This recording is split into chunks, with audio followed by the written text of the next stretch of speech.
अस्सलाम वालेकुम स्टूडेंट्स, आज हमारा जो नया टॉपिक है वो है लिक्विड स्टेट। जैसे कि स्टूडेंट आप जानते हैं कि लिक्विड स्टेट जो है गैस और सॉलिड जो है इसके दरमियान की एक स्टेट है।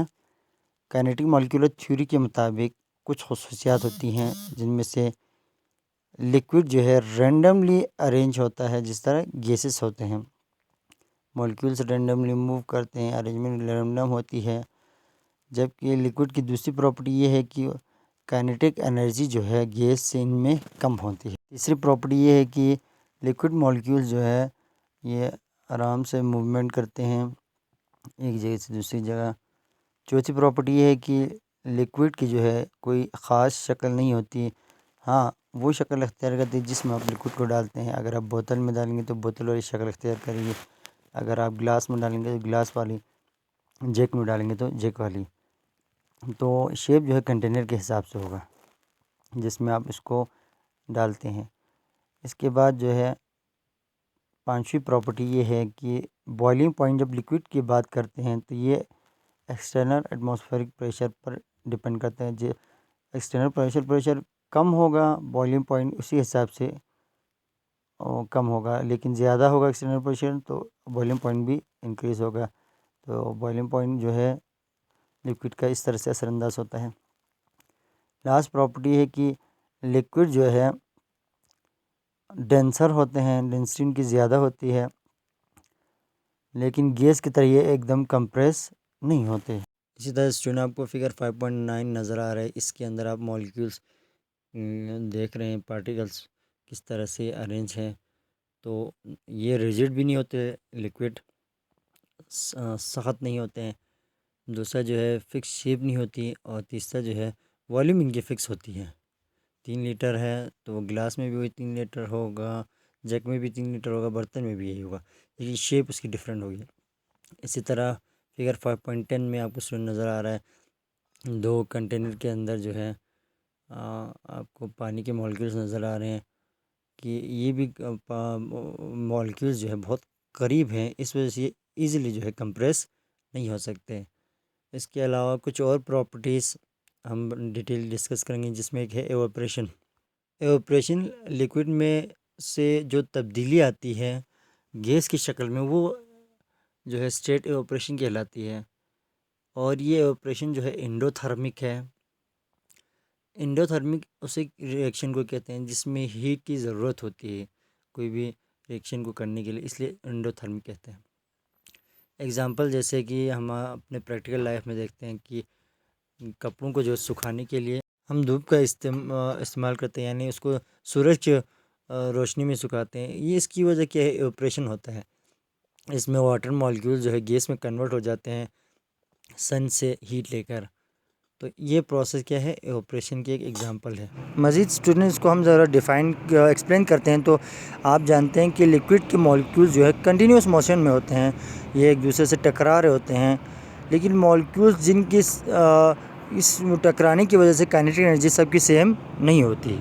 कुछ मॉलिक्यूल्स की काइनेटिक एनर्जी जो है एवरेज होती है, कुछ एवरेज से ज़्यादा हो जाती है। जब ये मॉलिक्यूल्स की काइनेटिक एनर्जी जो है एवरेज से ज़्यादा हो जाती है तो जो फोर्स ऑफ अट्रैक्शन है मॉलिक्यूल्स के दरमियान, उससे जब ये बढ़ जाता है तो वो अपने सरफेस से एवापोरेट हो जाता है, वेपर की शक्ल में उड़ जाता है। ये जो वेपर्स है ये डायरेक्टली प्रोपोर्शनल होते हैं उसके टेम्परेचर, यानी जितना टेम्परेचर बढ़ता जाएगा एवापोरेशन उसी हिसाब से बढ़ेगी। टेम्परेचर कम होगा, एवापोरेशन कम होगी। इसी तरह स्टूडेंट एग्ज़ाम में आपको सवाल पूछा जाता है कि एवापोरेशन एक कूलिंग प्रोसेस है, एक्सप्लेन करें कैसे है कूलिंग प्रोसेस, हम इसको कैसे कह सकते हैं, इसको ज़रा आपको समझाते हैं। जब काइनेटिक एनर्जी ज़्यादा होने की वजह से मॉलिक्यूल्स हवा में एस्केप हो जाते हैं, तो उसकी वजह से जो नीचे के मॉलिक्यूल्स हैं उनका टेम्परेचर कम हो जाता है। अब वो टेम्परेचर को गेन करने के लिए जो रिमेनिंग मॉलिक्यूल्स उसके आसपास सराउंडिंग है उनसे वो तवानाई हासिल करते हैं, उनसे वो टेम्परेचर ले रहे होते हैं दूसरी ज़बान में।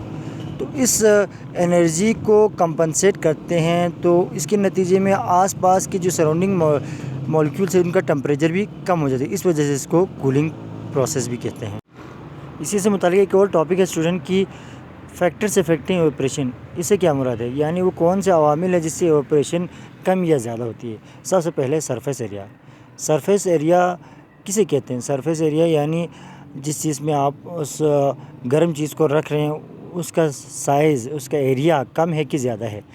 मसलन आप गर्म पानी को एक बाउल में रखें और वही गर्म पानी जो है टब में रखें, तो टब वाला जल्दी ठंडा हो जाएगा बाउल से, क्योंकि टब का जो सरफेस एरिया ज़्यादा है एज़ कम्पेयर टू बाउल।